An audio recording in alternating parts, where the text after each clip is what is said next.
Former cult members of Reddit, at what moment did you go, oh no, I'm an A-cult? I used to practice kung fu at what was basically the most McDojo place ever. On top of all the usual money grabbing bullshit, the Grandmaster changed his title to something like His Celestial Holiness and started getting his students to travel to the woods to build his temple. Nope.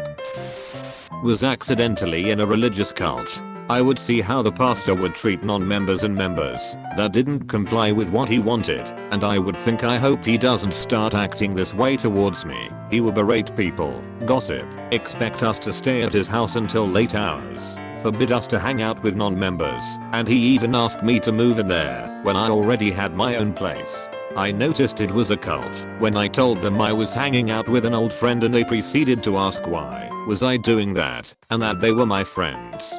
I came to a service that following Sunday and the pastor sees me and says I had a message I was going to preach, but I'm going to preach a different message today. The whole service was pretty much him talking shit about me and making rude jokes. I knew this sermon was about me when he kept referencing the person hanging out with other people and saying it was sinful and of the world. I never felt so embarrassed in my life, with everyone laughing at me. I sat that entire service just embarrassed. Once I left, several of the members attempted to contact me, with a few of them trying to go to the movies with me at midnight, when they knew damn well the closest movie theater was an hour away, and what movie theater shows movies at midnight. After I stopped going to that church, a few of the members completely stopped talking to me despite us being friends. Still can't believe that happened to me.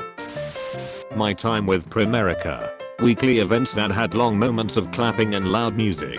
Prevents thinking and conversation.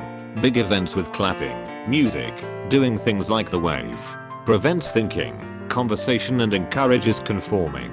Several speeches from Maya Plain about how we shouldn't spend our time with people who don't want to be a part of the company, including family and lifelong friends. Planning on moving into the same community together that was referred to as the Primerica Estates. Parents had a Halloween party planned the same night as my Primerica office's Halloween party.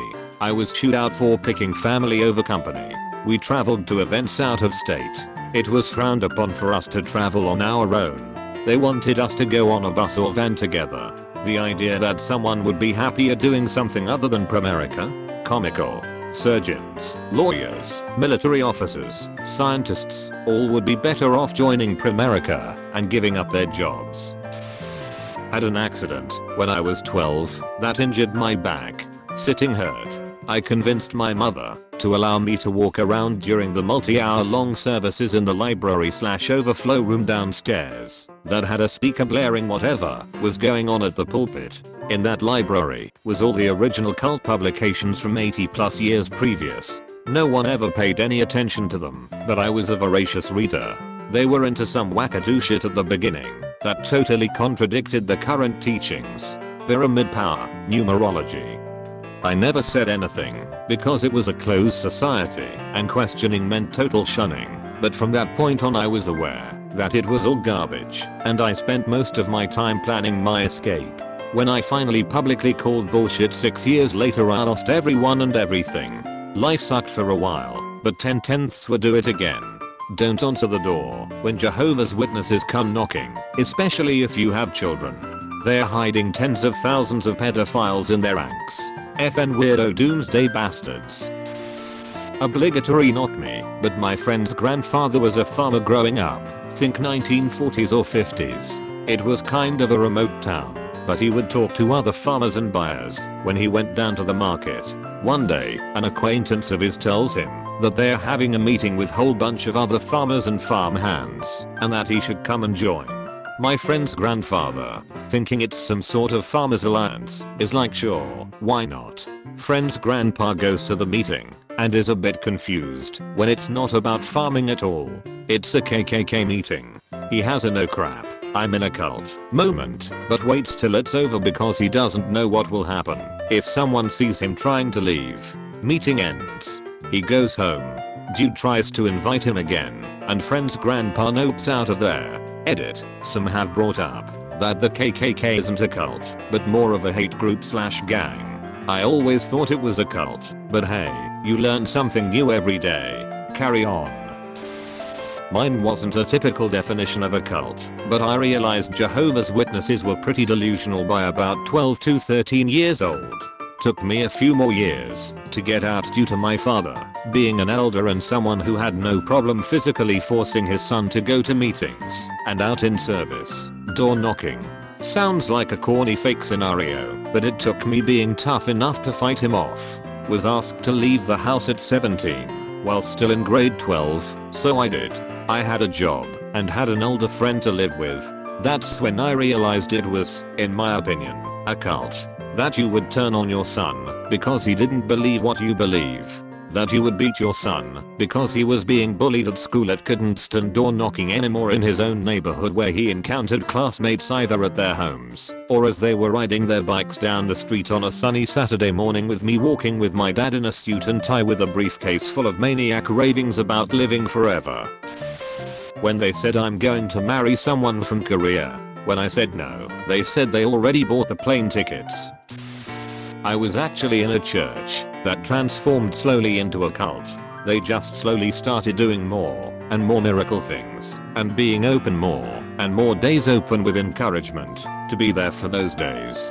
Tithes became incredibly important and the priest family became more and more important. I left, but I heard some insane things happened after I left. I was lucky as I came from a really complicated low socioeconomic background. When I moved for uni there wasn't much fight for me. 3 things happened. 1 point a person died from suspicious circumstances, loosely tied to the group, and none of the adults would listen to me, that he did not commit suicide. 2 point I started to meet those back parking lot kids at school, who were into free thinking and questioning religion. Most are artists and successful loving parents now. 3 point couple those things with the fact that the youth group weekly Bible study leader thought she could actually see demons and the head youth leader was backing her up on her claims. I was pretty ready to leave when I turned 18. I did not go back. Edit. I forgot. My mother tried to exorcise demons from me when I was 18 because I came home late at 11:30 p.m. I was an A/B student, had maybe smoked pot like 2x, was a virgin and all in all a pretty good kid. I had no language or education at that point to argue that I was, in fact, not possessed by the devil, because you can't argue with crazy. She's kicked me out a few weeks later, and I stayed with a family of Wiccans before I moved to my first shared apartment. When I realized how dead serious they were about their Nazi bullshit. When I learned our founding prophet would send men on missions so he could hump their wives and daughters. Or maybe when I learned our cult had over 40 billion in the stock market and over 100 billion in assets, but only uses 0.5% of the donations it receives to help the poor. Or maybe when our 94-year-old prophet's latest revelation was to take vitamins. Once I was invited to a supposed Christian youth meeting by my cousin. I didn't really want to go, but she insisted, so I ended up there. It was held in a small apartment, and when we arrived we were greeted by the group leaders, which seemed like totally normal young people. Afterwards the other members arrived, and they turned off all the lights at the apartment. I thought that was a little weird, but no big deal. Then they started with the music. They put those Christian rock songs they usually use at normal Christian youth groups, but they started dancing like maniacs, jumping everywhere, flailing their arms, and the weirdest of all, laughing uncontrollably. Then, in 1 second, they all threw themselves to ground, got on their knees, and started crying like their mother had just been brutally murdered. After this they got up and started dancing and laughing again, as if nothing ever happened. I was seriously creeped out at this point, but this was only the beginning. They started with this weird ritual where they promised to perform any miracle you wanted or needed, as Christ allowed them to do so. A kid said he wanted to get taller, and so they put their hands all over him and starting murmuring prayers for a while. Then they put him against a wall, and they claimed he had at least grown 3 centimeters. He believed them, like, seriously believed them. Later, they claimed that they could turn water into wine, and grabbed a bottle of water, put their hands on top of it and prayed again. The water didn't change at all, but they all drank from it, and claimed it tasted like wine, and claimed they were getting drunk from it, while laughing hysterically again. Finally the reunion ended, and they continued, being as normal as they were before, as if nothing had happened. I left and When they tried to contact me again I just ignored them.